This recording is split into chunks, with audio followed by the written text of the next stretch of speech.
Getting funded these days can be a life-changing opportunity. It allows you to trade more capital than you could have ever dreamed of. But the question quickly arises, how can I get funded fast? What strategy can I use to continue generating profits after becoming funded? Well, luckily for you, I have the answers to that. Today, I will be teaching you a strategy that is consistent, reliable, and easy to execute. With the help of this video, you might become the next big funded trader very quickly, and once and for all, change the trajectory of your trading career.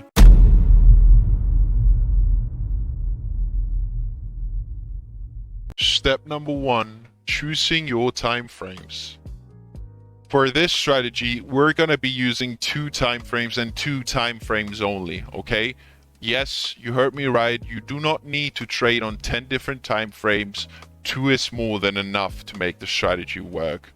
The first time frame that you choose is going to be your bias time frame. This is where you're going to be spending most of the time doing analysis and work. And the second time frame that you choose is going to be your execution time frame, which is where, as the name says, you're going to be executing your trades.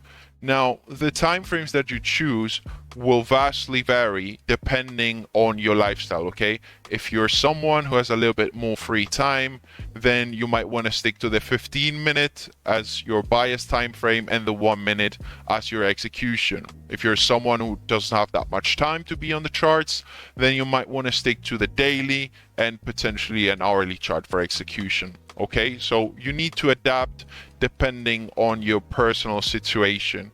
For this video, I'm going to be sticking to the 1 hour for my bias time frame and the 1 minute as my execution time frame. Step number 2, market structure and direction.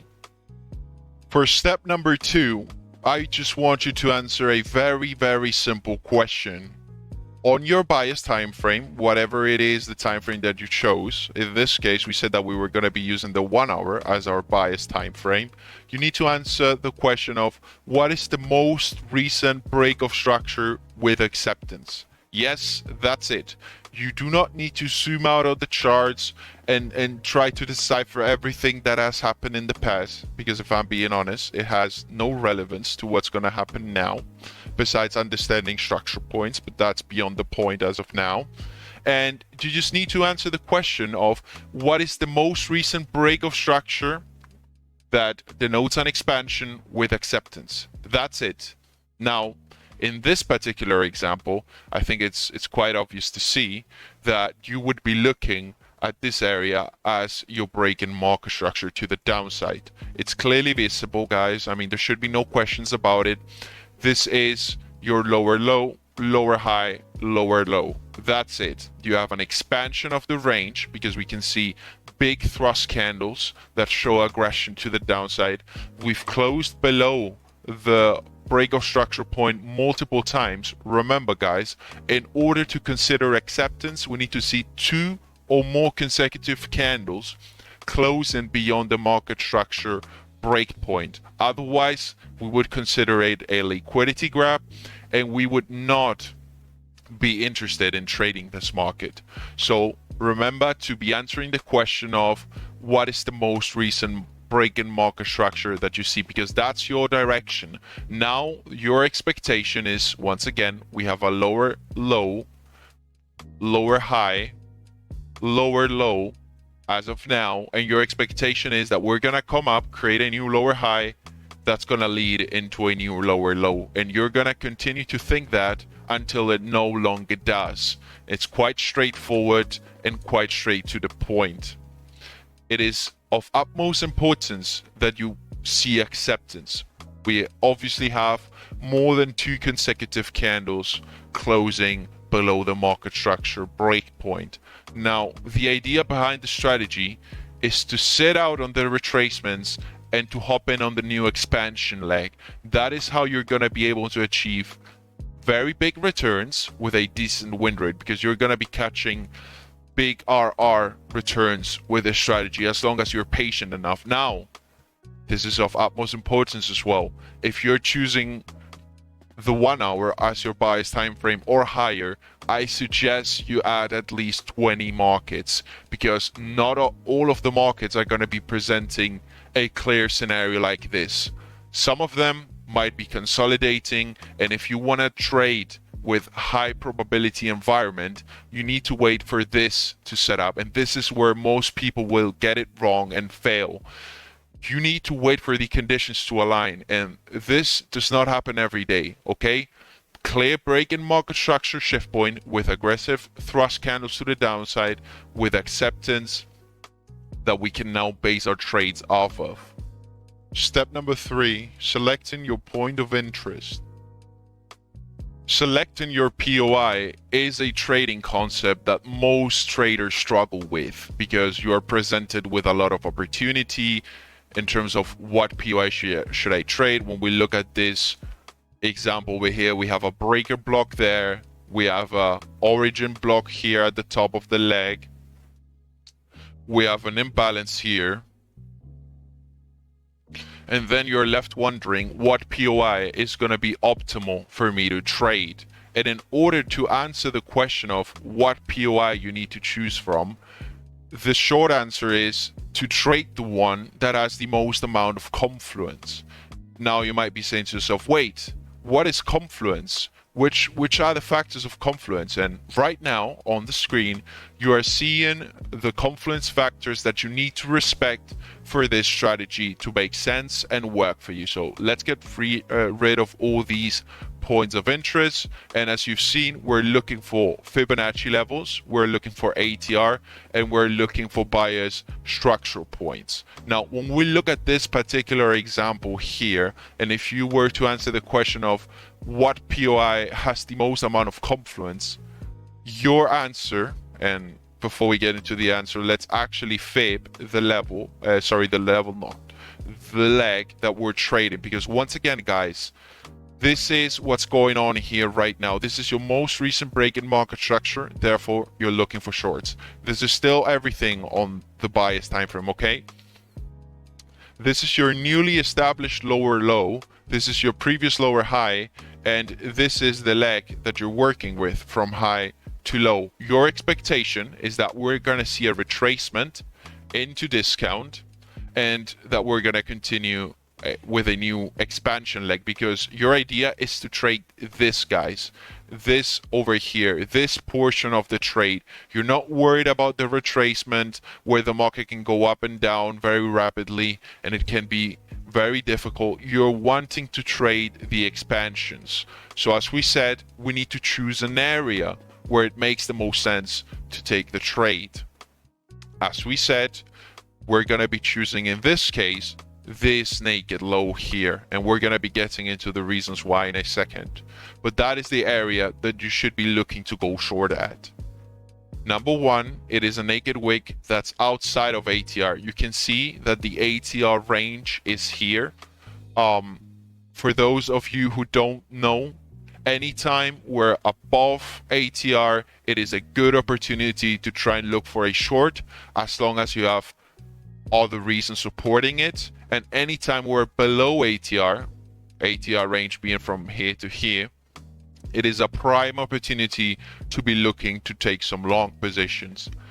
ATR range resets with every daily candle closure, so this is a dynamic range that will change depending on the volatility that the market has been experiencing lately. So keep that in mind. And as we said, this is the POI that you should be looking to trade if you're looking to execute this strategy optimally. The rule here is actually quite simple. You need to decide upon a POI, okay? We might have different opinions, and that's totally fine, but I don't want you to go in looking to trade all of them, because if you do that, you are going to struggle, guaranteed. So keep in mind that you need to make sure that you're choosing only one POI to trade, and if you do yourself the favor of trading the one that is outside of ATR with the most amount of confluence, you're going to see your win rate improve dramatically. Now, 50% fib as a confluence, outside of ATR with a naked wick and structural points here. We have previous highs here supporting trading this area. We also have previous lows here supporting trading this area. Therefore, this becomes your optimal area to be looking for a short position after doing the previous steps. Okay, it is important that you go step by step because you don't want to miss anything. Otherwise, you're going to get everything messed up and it's not going to work for you. So let's replay the market a bit and see what ends up happening. There we extend beyond the ATR, right? You would still be patiently waiting for your POI. There, your POI gets tapped. And that is where you should be going short with your execution time frame, which is what we're going to be doing next. But before we dive into that, it is of utmost importance that you see a sharp move into your POI. A sharp move is defined by few consecutive, in this case, bullish candles with strength into your POI. You do not want to see the market climb slowly into your POI with a lot of retraces and a lot of up and down movements before we get into the POI. Why? If you do that, there is a higher probability that the market is just going to continue grinding higher and you're going to be getting stopped out. This is the move that you want to see into your POI. You want to see the sharp move. Why? Once again, boils down to human inefficiencies and human psychology. People are afraid to sell a sharp move and they're more likely inclined to take long positions in line with it. Therefore, you being a contrarian, because if you want to make it in this game, you need to be a contrarian. You want to sell short, sharp moves. Now, will you occasionally get steamrolled and the market continues higher with and you get stopped out? Yes, you will, but that's the price to pay, okay? Because more often than not, those sharp moves into your POI, and once again, you need to put things into context. We have the break of structure to the downside, we have the structural low supporting it, we are outside of ATR, and we have a fib level, okay? Then you're gonna have a high probability environment for your in this case short position. Okay, so let's quickly get rid of this because there's one more thing I want to talk about before we dive into the last step, which is step number 4.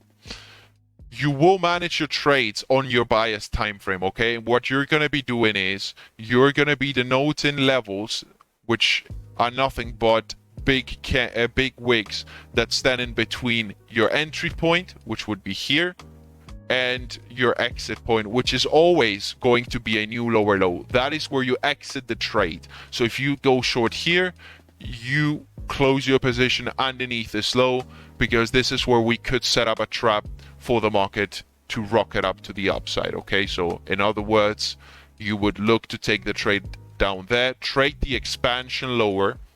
Ideally, you would want it to see extend beyond the low, but you are gonna get out as we trade below the low, because this could be a prime scenario for the market to stage up a rally. So you will be trailing your stop loss along the way, and we're going to be seeing this better in a second, with levels that stand in between. Step number 4, execution and trigger patterns. This is where I leave it up to you. What is it that you need to see on the execution time frame? Remember that we're working with 2 time frames to take the trade. Is it a market structure shift? Maybe as you zoom into the lower time frame, you see at the POI that we get a liquidity raid into a break in market structure, and that is indication that you need to be going short. Maybe it is a specific candlestick pattern. The reality is that anything and everything works as long as you've done the previous step correctly, because remember, we're looking for very specific market conditions that are not going to be present every day on every market, and that is why I emphasized the idea of looking at many markets if you're using the 1 hour and above. Now, if you were to ask me, my honest answer to that is that I will not wait for a confirmation and that I will execute the trade blind, which is to say that I will place a limit order at the level I'm looking to sell with my stop loss beyond the thrust and with a target, as we said, expecting a new lower low, because we're looking to trade the new expansion lower. Now, as we said, will you eventually and sometimes get steamrolled? Yes, but this is a profitable strategy that you can implement. Remember to be following the steps precisely as we described above, and we're now going to be running the trade, applying the trade management techniques that I would personally use to take the trade and manage it. Okay, but just to be clear, technically you could look to trade the strategy with one single time frame, but if you're new with the concepts, you want to make sure that you add a lower time frame that you're going to use for confirmation of the trade or execution. Okay, as we said, there's multiple variants that you can choose from. I have multiple entry models on the channel that you can look around to see the one that fits you better, and therefore you're combining and creating your own model. So very simply, I would denote the levels that stand in between my entry point and my take profit area. We do not see many here. The one that stands out is here as a possible area to manage my trade, and the one sitting below here at ATR low, because we know that once we're below it, we could see the market spike up. So let's slow this down a bit and let's play the market forward. So at this point you're filled, your stop loss is beyond the thrust candles. Please do not think that you need to place your stop there. That's just ridiculous, and you're gonna minimize your risk to reward without any reason to really do that. So let's carry on stepping forward.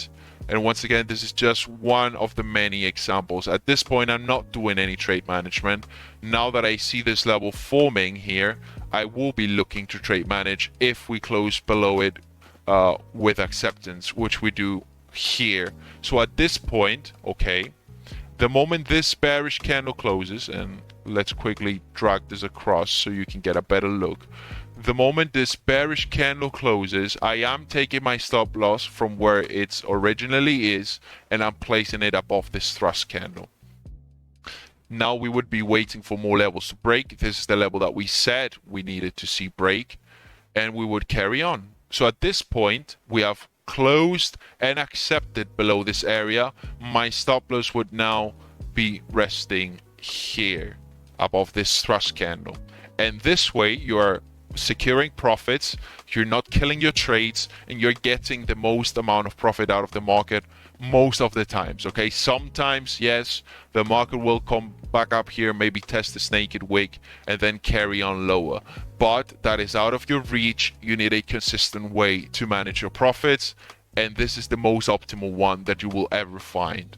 So let's carry on.